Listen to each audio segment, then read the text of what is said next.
لا إله إلا الله محمد رسول اللہ۔ کہتے جی میری والدہ بیمار ہے، اللہ شفا عطا فرمائے۔ گزارش یہ ہے کہ مجھے تو نکاح پڑھانے کی اجازت نہیں ہوتی، لیکن یہ ہمارے ساتھی بیٹھے ہیں، ان کو مل لیں کہ کسی بزرگ کو کہہ کے آپ کا نکاح کرا دیں گے۔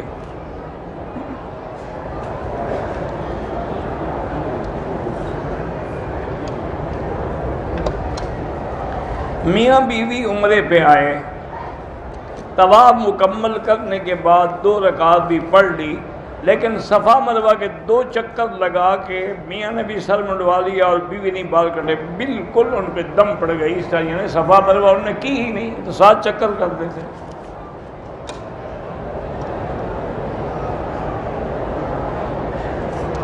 اگر کوئی آدمی کسی بھی معذور کو ویل چیئر پہ لے کے عمرہ طواف کرتا ہے تو اگر اس کی اپنی نیت بھی ہوگی تو انشاءاللہ اس کا بھی ہو جائے گا۔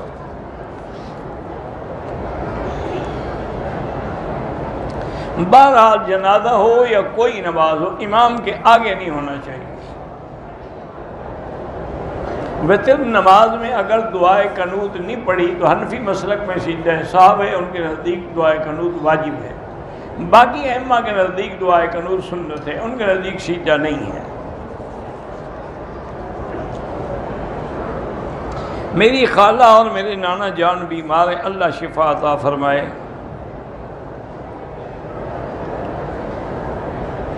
بہرحال اگر مسجد ہے لیکن اس کا امام کھلا ہوا بدعت کرنے والا ہے، جیسے کہ آج کا رواج ہے کہ جہاں اہل بدعت ہوتے ہیں تو وہاں اذان سے پہلے بھی صلاۃ والسلام ہوتے ہیں، نماز کے بعد بھی کھڑے ہو کے صلاۃ والسلام، تو صاف ظاہر ہے کہ یہ اہل بدعت ہے، ان کے پیچھے نماز نہیں ہوتی۔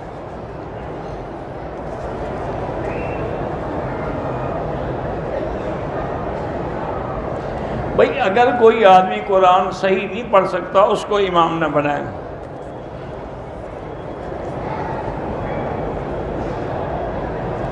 فرض نماز کی 3 اور 4 رکعت میں فاتحہ کے بعد سورت پڑھ لی، بالکل حنفی حضرات کے نزدیک سجدہ ہے۔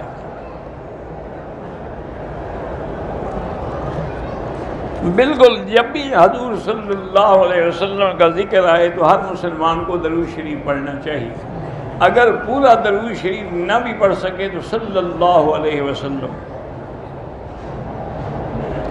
مدینے سے مکہ مکرمہ عمرے کے لیے آتے ہوئے راستے میں 2 نمازیں اکٹھی پڑھتے، بھئی ہو جاتی ہیں، جائز ہیں، لیکن حنفی مسلک میں یہ ہے کہ ظہر کو مؤخر کر کے آخر وقت میں پڑھے اور عصر کو اول وقت میں پڑھے، تاکہ ہر نماز اپنے اپنے وقت میں بھی ہو اور اکٹھی بھی ہو جائے۔ میرے بیٹے کا نام سیف الرحمان ہے، بیمار ہے، اللہ شفا عطا فرمائے۔ ملاقات کے لیے بھائی درس کے بعد مجھے نیچے آ کے مل لیں، عشاء کے بعد انشاءاللہ۔ قسطوں پر چیزیں فروخت کرتے ہیں، 35% منافع لیتے ہیں، وہ جائز ہے۔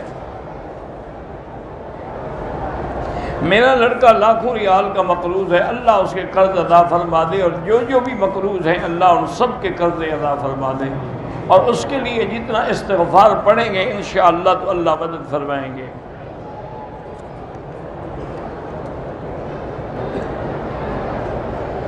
اگر کوئی آدمی طائف جائے احرام نہ باندھے دم پڑ جائے گی، کیونکہ طائف جو ہے وہ میقات ہے، اور اس کا حل یہ ہے کہ فوراً طائف چلا جائے، وہاں سے احرام باندھ کے عمرہ کر لے تو دم نہیں دینی پڑے گی۔ اور طائف کا بھی یہی مسئلہ ہم نے بتا دیا ہے کہ بغیر احرام کے وہاں سے نہ آئیں۔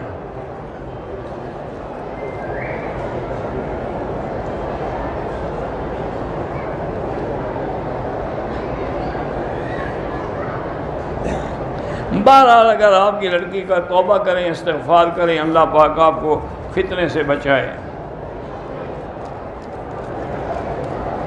میرے 2 بچے ہیں اور شوہر مجھے بہت تکلیف اذیت دیتے ہیں، تو یا مانعو اللہ کا نام ہے، اول آخر درود شریف پڑھ کے ہر پانی پہ کھانے پہ دم کر کے دیا کریں۔ میرے بھائی کا ایکسیڈنٹ ہوا، ان کے 2 دوست بھی تھے، وہ بھی فوت ہو گئے، اللہ مغفرت فرمائے۔ حرم میں ہم امام کی اقتداء کرتے ہیں، جنازے میں ضروری نہیں ہے کہ آپ ایک سلام پھیریں، 2 بھی پھیر سکتے ہیں، 1 بھی پھیر سکتے ہیں۔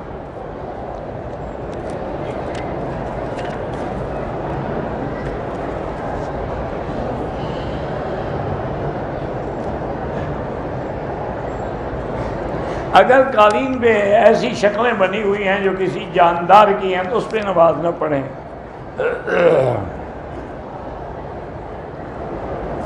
میاں بیوی سے والدین نے قطع تعلق کر لیا ہے، چونکہ ہم بدعت نہیں کرتے، بالکل بدعت نہ کریں، یہ کوئی نافرمانی نہیں۔ نافرمانی وہ ہوتی ہے جب دین کے خلاف بات دنیاوی بات ہو، لیکن لا طاعت لمخلوق فی معصیت الخالق، کسی بندے کی فرما برداری اللہ کی نافرمانی میں نہیں ہو سکتی۔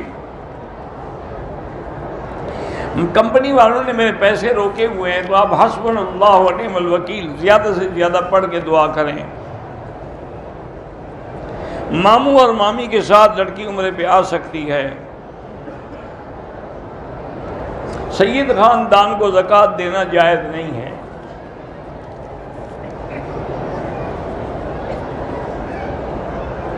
بہرحال حضرت حسین کا غم کس کو نہیں ہے، ہر مسلمان کو غم ہے، آنسو بہانا جائز ہے، ماتم کرنا حرام ہے۔ حضرت علی نے کربلا جانے سے کیوں نہیں روکا؟ حضرت علی تو فوت ہو چکے تھے، کیسے روکتے؟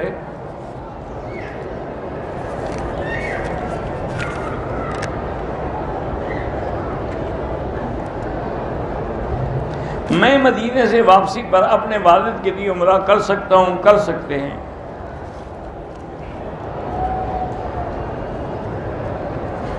بہرحال کوشش یہ کیا کریں کہ عورتیں نہ تو نماز میں آگے ہوں نہ برابر کھڑی ہوں۔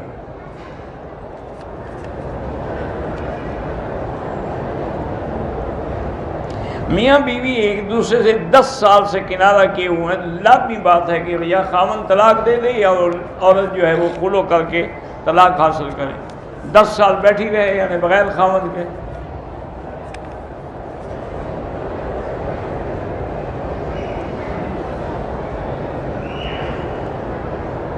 اگر شوہر نے 2 طلاقیں دی ہیں تو اس سے آپ شادی کر سکتے ہیں، اگر پہلے کوئی گناہ تھا دونوں توبہ کریں۔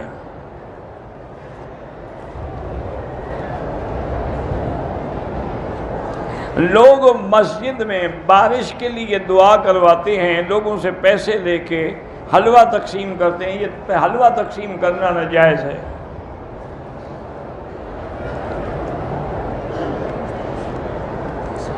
امام اگر جرابوں پہ مسح کرتا ہے تو حنفی مسلک میں اس کے پیچھے نماز نہیں ہوتی۔ حنفی مسلک میں مسح جائز ہے، لیکن شرط یہ ہے کہ المسح علی الخفین یعنی وہ چمڑے کے موزے ہوں۔ فرض نماز کی قضا باقی ہے، نفل بھی قبول ہوتی ہے، تہجد بھی ہوتی ہے، لیکن فرض قضا پڑھتے رہیں۔ صحیفے بھی کتاب کو کہا جاتا ہے، صحف ابراہیم و موسیٰ۔ اگر آدمی کو بار بار قطروں کی شکایت ہے تو نیچے کوئی ایسی چیز باندھ سکتا ہے جس سے اس کے کپڑے بھی خراب نہ ہوں اور ہر نماز کے لیے نیا وضو کریں۔ مرغی کے پنجے اگر کھائیں تو جب مرغی حلال ہے تو سب کچھ حلال ہے۔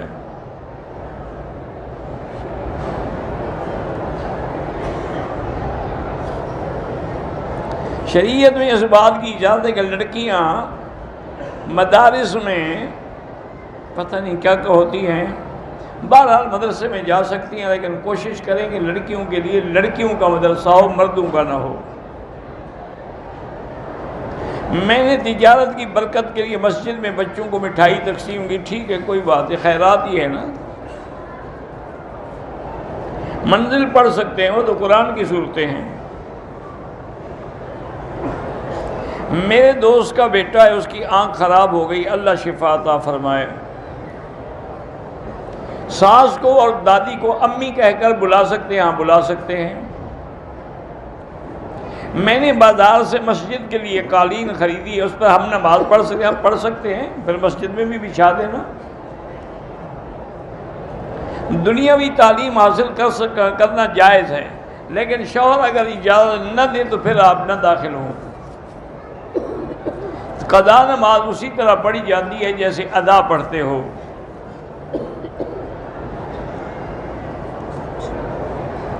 میرے نانا نے مجھے زمین کا کچھ حصہ ہبہ کیا، کیا میں ان کی وفات کے بعد لے سکتا ہوں؟ اس نے سب کو ہبہ کیا یا صرف ایک کو ہبہ کیا؟ اگر سب اولادوں کو برابر دیا ہے تو پھر لے سکتے ہیں۔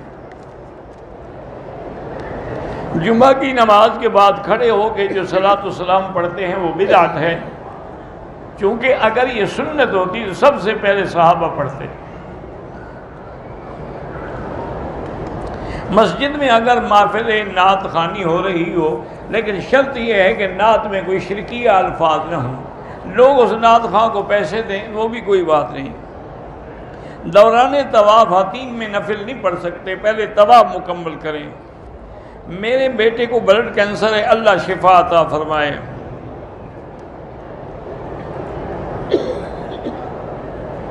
پتہ نہیں کہتے ہیں کیا شیعہ کی دعوت پہ نہ جائیں تو بہتر ہے۔ اگر سری نمازیں ہیں یا جہری ہیں، حنفی مسلک میں امام کے پیچھے مقتدی فاتحہ نہیں پڑھے گا، امام کا پڑھنا ہی مقتدی کے لیے کافی ہے۔ دوران طواف عصر کی اذان ہو گئی، طواف مکمل کر لیا اور واجب الطواف مغرب کی نماز کے فوراً بعد یعنی فرض جماعت میں پہلے ادا کرو، ٹھیک ہے، مغرب کے بعد ادا کریں، بالکل کر سکتے ہیں۔ اگر ہم یہاں سعودی عرب میں رہنا چاہتے ہوں تو دین کے لیے رہنے کی نیت کریں، باقی دنیاوی کام ہوتا رہے گا ساتھ۔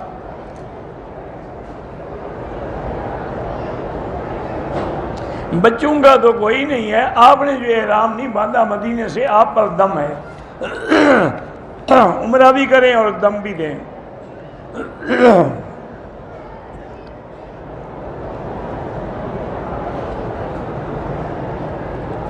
ہم نے آٹے کی چکی لگائی ہے، ہر مہینے میں 1 من آٹا مدرسے کو دیتے ہیں، ٹھیک ہے، فصل کے وقت گندم خرید کر کے رکھ لیتے ہیں اور آٹا فروخت کرتے ہیں، وہ بھی جائز ہے۔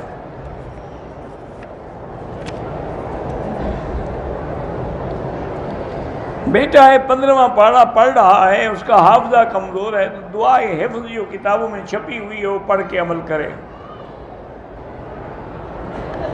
طواف سے پہلے 2 رکعت نہیں ہوتی، طواف کے بعد 2 رکعت پڑھنا واجب ہے۔ ہم عمرے اور طواف کا ثواب جو ہے حضور کی ساری امت کو نہیں، ایک کے لیے ایک۔ میری اولاد نہیں ہے، اللہ جن کی بھی اولاد نہیں ان کو صاحب اولاد بنائے۔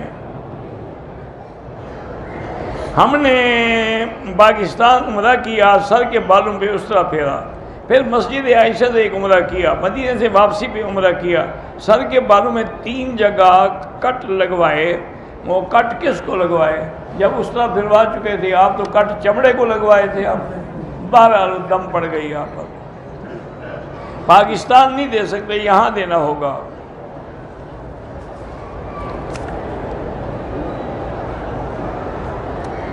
اگر کسی نے مال جو ہے ناجائز طریقے سے کمایا لیکن اب سچی توبہ کر لی تو کوشش کرے کہ وہ مال جو ہے لوٹا دے اصل مالکوں کو، اصل کو نہ لوٹا سکے تو خیرات کر دے۔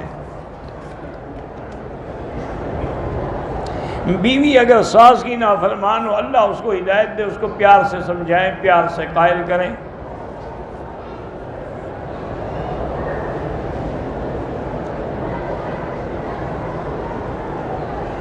میرے شوہر نے مجھے 3 طلاق دے دی ہیں، 3 طلاق کے بعد آپ شوہر کے ساتھ نہیں رہ سکتی، اب حلالے کے بغیر آپ اس کے لیے حلال نہیں ہو سکتی۔ صحت مند بلا وجہ ویل چیئر پہ طواف نہ کریں، معذور جو ہے وہ کریں۔ حدود حرم میں خیرات یہ سارے جو حرم کی خدمت کر رہے ہیں یا باہر بیچارے جھاڑو دے رہے ہیں، سب کو دے سکتے ہیں۔ بچوں کے لیے آپ اپنا عمرہ کر کے ان کے لیے دعا کریں۔ میں نے عمرے کی نیت کے بعد جب نماز پڑھی تو سر پہ کپڑا ڈال لیا، نہیں ڈالنا چاہیے تھا لیکن کوئی دم نہیں۔ بہرحال حرم میں آنے والے سب مسافر ہیں، سنتیں معاف ہیں ان کو، لیکن پڑھیں تو ثواب ہے۔ ظہر کا وقت شروع ہونے سے پہلے جب تک سورج سر پہ کھڑا ہو اس وقت تک نماز نہ پڑھیں۔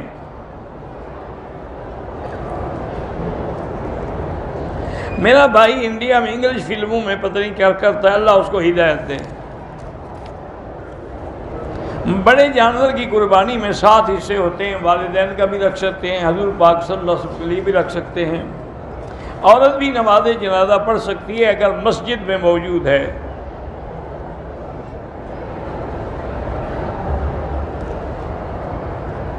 میری بیوی 5 سال سے مجھے چھوڑ کے چلی گئی، طلاق دے دو جان چھوٹے، بس۔ جب وہ آپ کے ساتھ رہنا ہی نہیں چاہتی تو بلا وجہ وہ گناہ کرے تو آپ کے ذمہ لکھے جائیں۔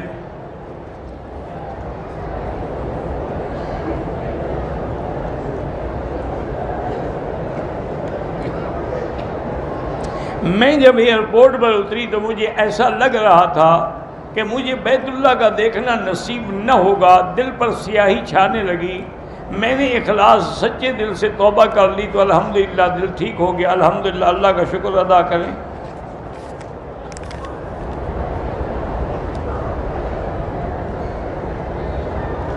اگر کوئی شخص شادی کر کے نہ بیوی کو ساتھ رکھتا ہے نہ طلاق دیتا ہے تو اس عورت کو حق ہے کہ وہ محکمے میں جا کے خلو لے لے۔ مکروہ اوقات میں حتیم میں یا کسی بھی جگہ نماز پڑھنا بہتر نہیں ہے۔ حجر اسود کے بوسے دینے سے انشاءاللہ اللہ گناہ معاف کر دیں گے۔ عصر کے بعد نماز نہ پڑھیں بلکہ مغرب کے بعد پڑھیں، چونکہ ایک حدیث ہے کہ لا صلاۃ بعد العصر حتی تغرب الشمس۔ بھئی سیرت النبی پہ سیرت النبی شبلی نعمانی کی بھی ہے، حضرت مولانا ادریس صاحب کی بھی ہے، اور نظرۃ النعیم بھی ہے، کئی کتابیں ہیں، جو آپ کو ملے لے لو۔ بھینس کی قربانی جب گائے کی جائز ہے تو بھینس کی بھی جائز ہے۔ سورت توبہ کی تلاوت شروع کرنے سے پہلے اگر اس نے بسم اللہ پڑھ لی کوئی حرج نہیں، وہ تو انہوں نے فاصلہ کیا ہے تاکہ کہ دونوں صورتیں ایک ہیں یا الگ الگ ہیں، بس پڑھ لے تو کوئی بات نہیں ہے۔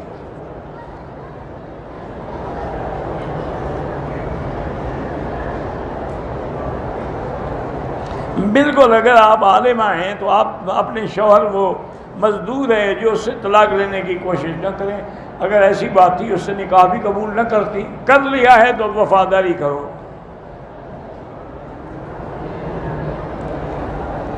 میرا شوہر پاکستان میں ہے، میں اپنے والد کے ساتھ عمرے پہ آئی ہوں، کوئی گناہ نہیں، لیکن بہتر ہوتا ہے کہ خاوند سے اجازت لے کے آدمی آئے۔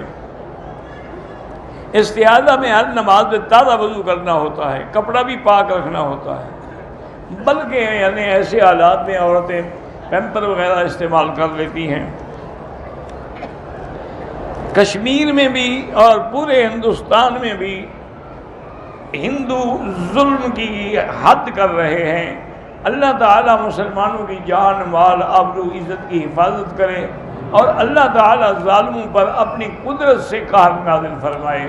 ہم عاجز لوگ ہیں، کوئی مقابلہ نہیں کر سکتے، تو لہذا اللہ سے دعا مانگیں کہ اللہم اہلک اعداءک اعداء الدین، اللہم اہلک الیہود والہنود والکفار والمشرکین، اللہم انزل علیہم بأسک الذی لا یرد علی القوم المجرمین۔ مدینے میں اگر موت کی دعا مانگے تو کوئی بات نہیں، حضرت عمر بھی مانگتے تھے۔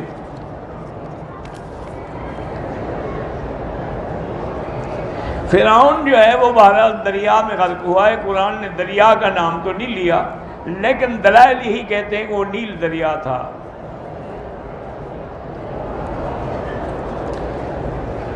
تبلیغی جماعت والے جو کام کرتے ہیں وہ گمراہی نہیں، وہ بالکل خالص دین ہے۔ موت مکے میں بھی آئے یا مدینے میں بھی آئے، ہر جگہ افضل ہے۔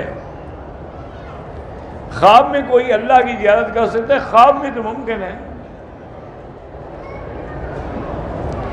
بہرحال ٹائی پہننا بہتر نہیں ہے، چونکہ یہ کافروں کی یہ تشابہ ہے۔ چادر کندھے سے اتارنا جو ہے وہ 7 چکروں میں ہے، 3 میں نہیں ہے۔ جو صاحب حیثیت امیر لوگ ہیں ان کو سبیل کا کھانا نہیں کھانا چاہیے۔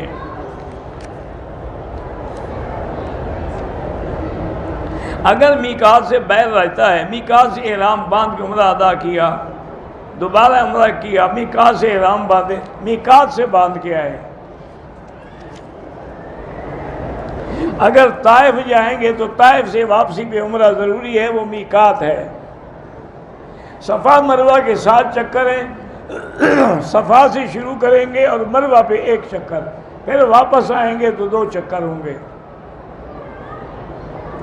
احرام کی حالت میں عورت کے چہرے پہ کپڑا پڑ گیا کوئی بات نہیں، یا سر پر کپڑا لگ جائے کوئی بات نہیں۔ آل بیت یعنی سید سے نکاح جائز ہے، بالکل جائز ہے۔ میری والدہ کو نیند نہیں آتی ہے، اللہ ان کو شفا دے، اور قرآن پاک میں آیت ہے وَضَرَبْنَا عَلَىٰ آذَانِهِمْ فِي الْكَهْفِ سِنِينَ عَبَدًا، سورۃ الکہف میں وہ پڑھے اور رات کو درود شریف پڑھتے پڑھتے سوئے، انشاءاللہ نیند آ جائے گی۔ 1 سال سے ہمارے پتہ نہیں کس کو فالج، اللہ شفا عطا فرمائے۔ بہرحال اگر اس نے عمرہ نہیں کیا قرن المنازل سے تو لازمی ہے کہ اس پر دم واجب ہے۔ چلا گیا ہے تو وہاں سے کسی کو پیسے بھیج کے دم کرائے۔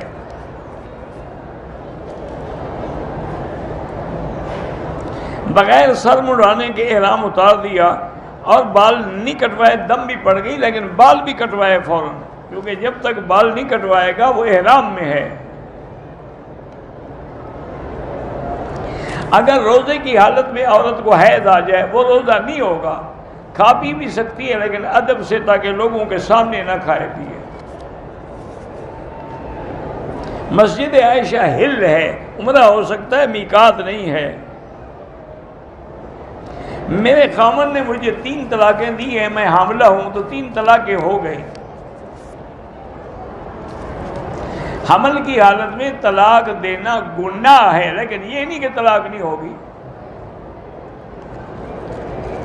انشورنس کرانا بلا ضرورت ناجائز ہے۔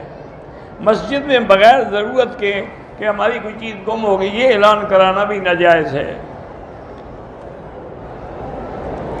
خمس جو ہے، خمس کی تو شیعہ کے لیے ہے، بہرحال یہ ہے کہ اب تو نہ فتح ہے نہ مال غنیمت ہے، تو خمس کس بات کا؟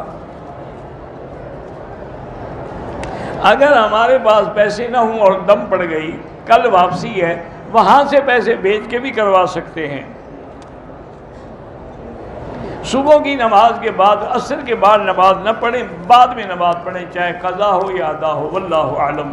اللہم صلی علی سیدنا محمد وعلی آل سیدنا محمد کما صلیت علی ابراہیم وعلی آل ابراہیم فی العالمین انک حمید مجید۔ یا اللہ یا اللہ یا اللہ یا رحمان یا رحیم یا حی یا قیوم یا الہی الہنا الہ کل شیء الہا واحدا لا الہ الا انت اللہم انت المیسر لکل یسیر وانت علی کل شیء قدیر یا لطیف الطف بنا فی تیسیر کل یسیر فإن تیسیر کل عسیر علیک یسیر۔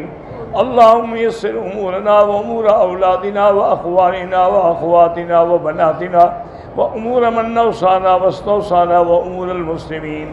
اللہم یسر امورنا فرج همومنا اقض عنا دیوننا یا فارج الہم یا کاشف الغم یا مجیب دعوت المضطرین یا رحمان الدنیا والآخرہ رحمہما فرحمنا برحمت من سواک۔ اللہم انکا عفو کریم عظیم تحب العفو فاعف عنا۔ اللہم انا نسألک العفو والعافیہ ودوام العافیہ وتمام العافیہ والشکر علی العافیہ۔ اللہم کن لنا ولا تکن علینا وانصرنا علی من بغى علینا۔ اللہم کن بنا رؤوفا رحیما ولا تجعلنا شقیا ولا محروما۔ یا اللہ بیماروں کو شفا عطا فرما، یا اللہ بیماروں کو شفا عطا فرما، یا اللہ ہماری ظاہری باطنی روحانی جسمانی بیماریاں دور فرما، یا اللہ بے حیاؤں کو حیا عطا فرما، بے اولادوں کو اولاد صالح عطا فرما، جن کے گھروں میں بچیاں ہیں ان کو خیر کے رشتے نصیب فرما، یا اللہ بے روزگاروں کو روزگار عطا فرما، قرض داروں کے قرض عطا فرما، یا ارحم الراحمین میں مانگنا بھی نہیں آتا بغیر مانگے عطا فرما۔ یا اللہ پوری دنیا میں جہاں مساجد ہیں، مدارس ہیں، دین کے ادارے ہیں، تبلیغ کے ادارے ہیں، ان کی حفاظت فرما۔ یا اللہ پوری دنیا میں علماء حق کی حفاظت فرما۔ یا الہ العالمین مسلمان فلسطین میں ہیں، کشمیر میں ہیں، ہندوستان میں ہیں، روہنگیا میں ہیں، حلب میں ہیں، شام میں ہیں، یا اللہ ان کی جان مال آبرو عزت کی حفاظت فرما۔ یا اللہ ان کو ہر ظلم سے محفوظ فرما۔ ربنا تقبل منا انک انت السمیع العلیم۔ اللہم